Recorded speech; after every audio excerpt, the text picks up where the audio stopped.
I'm going to reveal the 5 underground exercises that will make your dragon 3 times stronger in just 21 days, and you can do every single one of them in your pajamas if you want to.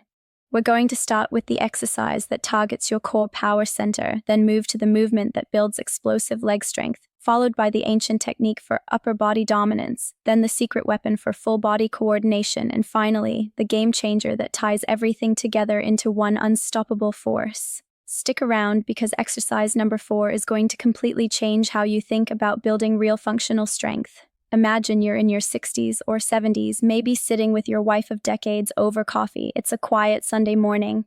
The house is peaceful, and then, out of nowhere, that familiar feeling creeps in. A quiet frustration. You've seen the ads online. Endless ads, actually. Pop-ups promising instant enlargement. Reddit threads where guys brag about results. Those late-night infomercials selling devices that claim to add inches. And somewhere in the back of your mind, a thought surfaces.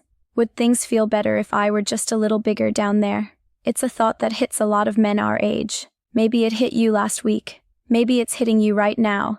And I'm not going to shame you for thinking it.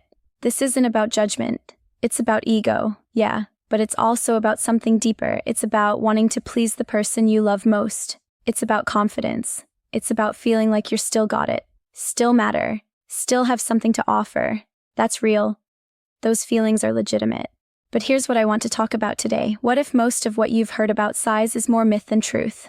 What if the worry you've been carrying around, the thing that's maybe made you feel a little less confident in the bedroom, is based on a misunderstanding? Because I've done the research, I've read the studies, and what science actually shows is very different from what the ads are selling you. Let me start with this. Most guys think bigger length is the key to better sex.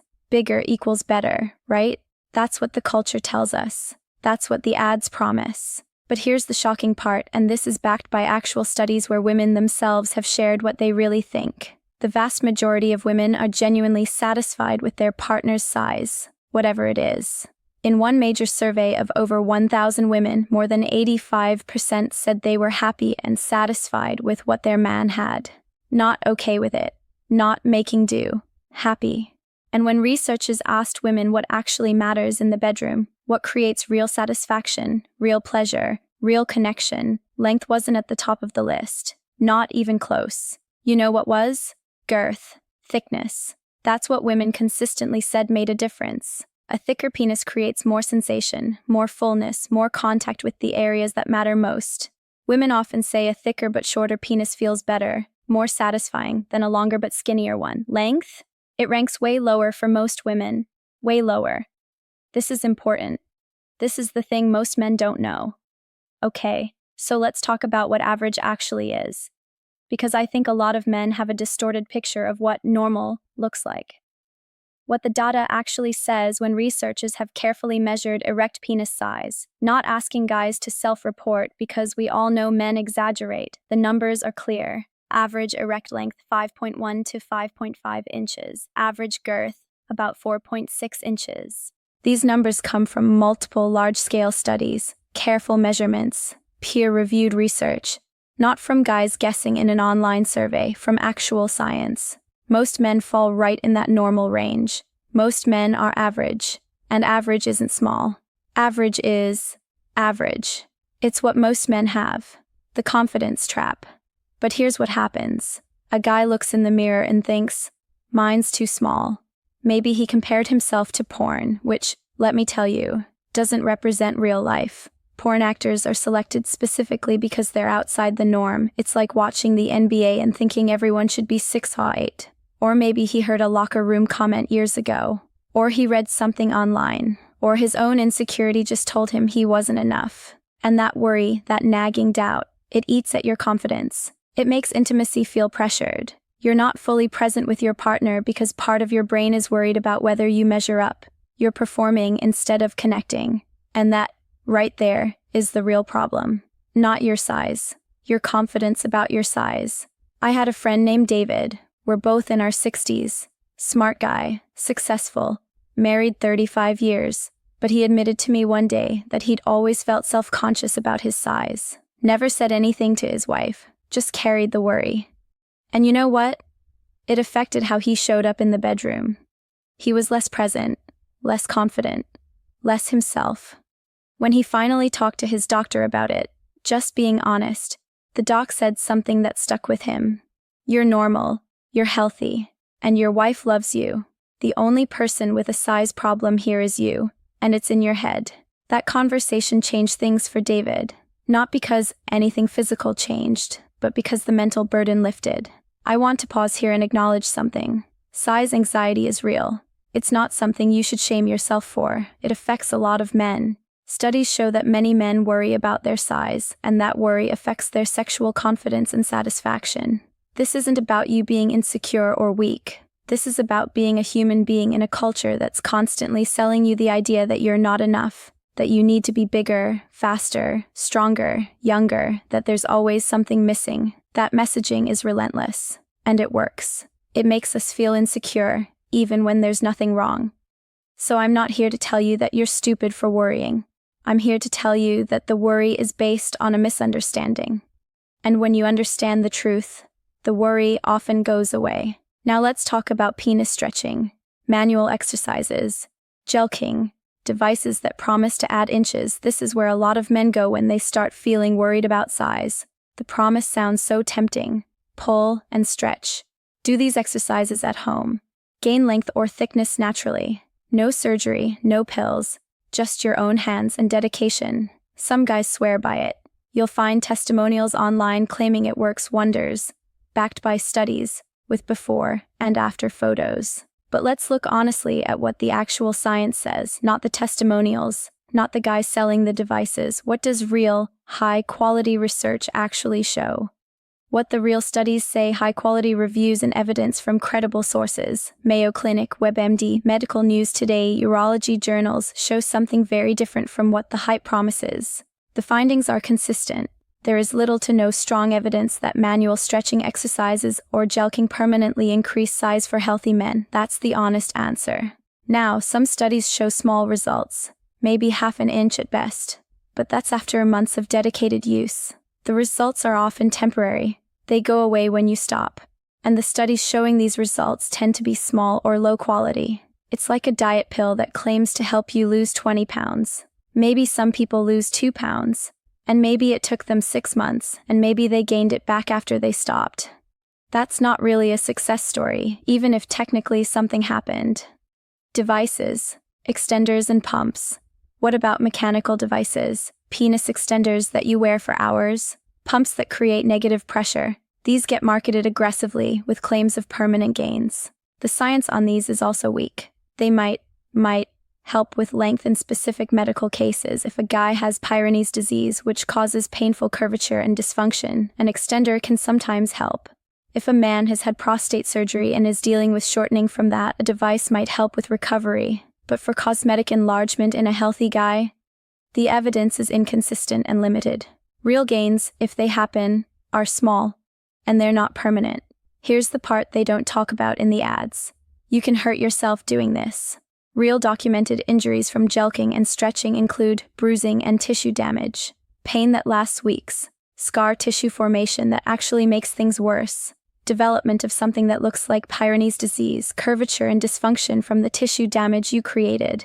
In worst cases, serious injury that requires medical attention. Doctors don't recommend these exercises for cosmetic reasons, not because they're lazy or closed-minded, but because the risks, real tissue damage, pain, possible permanent dysfunction, often outweigh any tiny temporary gains. Would you risk permanent damage to your sexual function for maybe half an inch, for results that might not even stick around? Most doctors would say that's not a wise trade-off. Let me tell you about my friend Mike. He's 72 now, retired high school teacher, married to his wife Linda for 48 years. Good guy, stable, kind, loved his work. But like a lot of men, especially as he got older, Mike started feeling insecure about his size. It wasn't something he talked about, but Linda could sense it. He was less confident in the bedroom, less present. Then one day, Mike's not even sure how it happened. He fell down an internet rabbit hole. Sites promising penis enlargement. Forums where guys discussed jelqing, stories about miraculous gains, and Mike, who'd always been pretty rational about things, got caught up in it.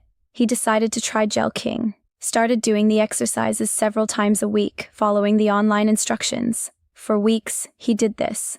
Every morning or evening, he'd spend 20 minutes doing these stretching movements, convinced that if he just stuck with it, he'd see results. What did he get? Soreness, bruising, a lot of frustration, and no actual change in size. When Linda finally asked him what was going on, she'd noticed him being weird, distracted, secretive. Mike broke down and told her. He'd been trying to enlarge himself because he felt inadequate.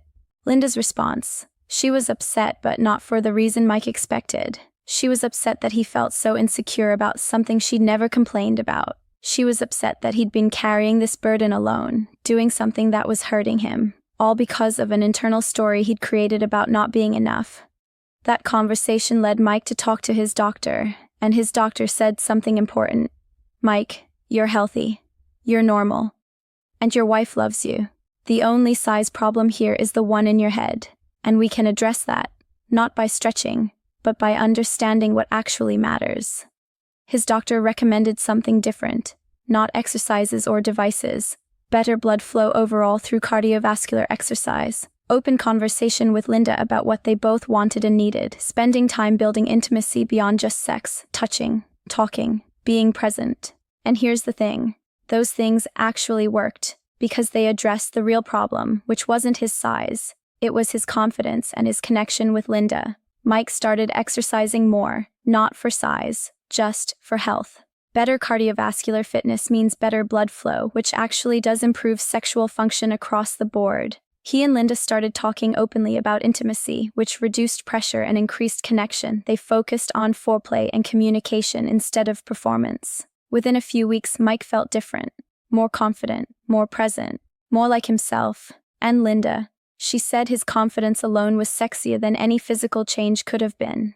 That's the real story. That's what actually works. I know what some of you might be thinking. Okay, but what if I really am on the smaller side? What if it's not just anxiety? What if there's actually something I could do? That's a fair question. And the honest answer is, most men aren't actually smaller than normal. Most men are right in the average range. But even if you're on the smaller end of normal, even if size is genuinely below average, there's still a path forward. It's just not the path the ads are selling you. Let me talk about what research actually shows improves sexual satisfaction, confidence, and intimacy for men in their 50s, 60s, 70s, and beyond. Real sexual satisfaction comes from presence. This is backed by research on sexual satisfaction in long-term relationships. The couples who report the highest satisfaction aren't the ones with the biggest anatomy. They're the ones who are fully present during intimacy. That means you're not in your head worrying. You're not performing. You're not anxious. You're actually with your partner. You're noticing them. You're responding to them. You're connected. When you're anxious about size, you can't do that. You're distracted. You're tense. And that tension kills intimacy faster than anything else. But when you let go of the size worry, when you accept that you're normal and healthy, something shifts. You can relax. You can be present. And that presence is what actually creates good sex. Communication changes everything. Talk to your partner. Openly. Honestly. Without shame. Most couples don't talk about sex. They just do it. And if there's something missing or unsatisfying, they carry it silently. But when couples actually communicate about what feels good, what they want, what they need, satisfaction goes up dramatically. Not because anything physical changed, but because they're now aligned on what they're doing and why. Maybe your partner would tell you something you didn't expect. Maybe she'd say the size thing was never a problem. Maybe she'd say what she actually wants is more time, more attention, more foreplay. Maybe she'd say the best sex they've had in years was when you two just talked and held each other. You don't know until you ask. And asking is incredibly powerful. Nitric oxide and blood flow. Remember when we talked about nitric oxide earlier? It's relevant here too. Nitric oxide improves blood flow throughout your body, including to your penis. Better blood flow means better erectile function, better sensation, better performance, regardless of size. And how do you boost nitric oxide? Exercise, healthy diet, managing stress, good sleep. Things you should be doing anyway for overall health. A man in his 60s or 70s who's fit, who exercises regularly, who sleeps well, who eats right. He's going to have better sexual function than a guy in his 30s who's overweight, stressed, and sleep deprived. The point isn't to become a superhero, it's to take care of yourself, and that actually has real effects. The confidence factor. Here's something that's not talked about enough. Confidence is genuinely attractive. A man who is comfortable in his own skin, who's accepted himself, who's not apologizing for existing. That guy is more attractive and a better partner, regardless of his measurements. And the weird paradox is, when you stop worrying about your size, you become more confident. Not because your size changed, but because you're no longer carrying the burden of that worry. I've seen this with friends. The guy who spends years anxious about his size and then finally talks to a doctor or his partner and gets past it. Overnight, his whole demeanor changes. He stands taller, he talks more, he's more present, and his partner notices immediately. That confidence is more powerful than any physical change could be. Real solutions for real problems. If a man is genuinely dealing with erectile dysfunction, if he can't get or maintain an erection, that's a different conversation. That might be a medical issue worth addressing with a doctor. There are treatments that can help. If a man is dealing with premature ejaculation, there are techniques and sometimes medications that can help. If a man is struggling with desire or libido, there are things worth exploring: health conditions, medications, relationship issues, testosterone levels. But those are actual medical problems. Size anxiety isn't a medical problem, it's a confidence problem. And that's a very different thing to address. Here's what I want you to hear: the deep connection you're craving in your relationship, the sexual satisfaction you're looking for, the confidence you want to feel. None of that is measured in inches. It comes from feeling secure, from feeling loved, from being fully present, from communicating openly with the person you've chosen to spend your life with. That's what lasts. That's what matters. All right, let me wrap this up with what I think is the most important thing. If you've been carrying around size anxiety, if you've felt like you're not enough, if you've looked in the mirror and been disappointed, I want you to know something. You're probably normal. You're likely healthy. And the thing you're worried about is probably not actually a problem, except in your head. That doesn't mean your feelings aren't real. They are. But it means the solution isn't jelqing or extenders or any of that. The solution is accepting yourself, talking to your partner, taking care of your health, and being present. And here's the beautiful thing. When you do that, everything gets better. Not just sex. Your whole relationship. Your whole life. You don't need to be bigger. You need to be more confident, more present, more yourself. If this resonated with you, if you felt some of this weight lift, let me know in the comments. Have size worries ever held you back? You're not alone. And honestly, sharing helps. Other guys need to hear that they're not the only ones who felt this way. Like this video if it cleared things up for you. Subscribe if you want more straight talk about health, relationships, and aging well. And let's keep the conversation going, because these are conversations that need to happen. You've got this. Your best years aren't measured in inches. They're measured in connection, presence, and self-acceptance. Thanks for watching.